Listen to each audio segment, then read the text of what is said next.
Do, do, do, do. Oi, oi, oi, oi. G'day people, how you going? This is Glenn, back with another video. And today's favourite word of the day is the word oi, oi, oi. And yes, that is what Australians say.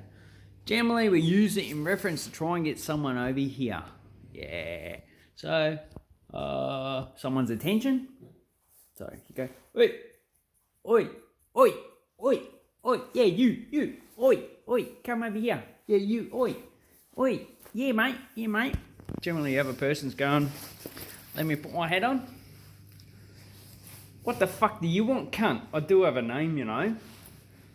My name's Barry the Blockhead, because my brain is like a block, and I can headbutt you. Fuck you, fuck you, fuck you, fuck you.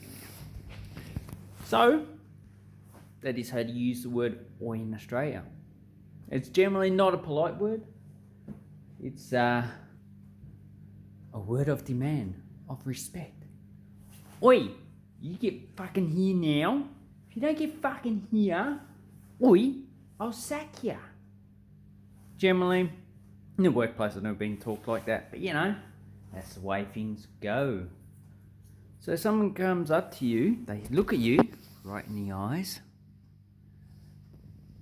and they're going, oi, oi, oi, yeah, you, nah, the one with the puffy hairstyle, not the fucking lady boy, the other guy, you know, you're the lady boy, don't worry about that, you're a lady, I'll respect you, but the other one, he looks like he's like Ken doll. Bloody hell, yeah, come over here, you Ken doll, come here, Ken, don't want to talk to you, alright, yeah. What's your name? Oi mate, what's your name? Jonathan? Nah, your name's Ken now, okay? Because you're a Ken doll. Anyway, so that's my little rant. That's how you use oi in a conversation.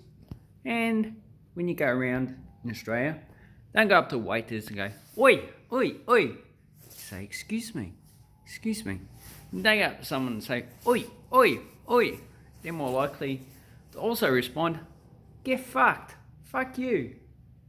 Piece of shit. So, enjoy Australia and use manners. Thank you and bye-bye.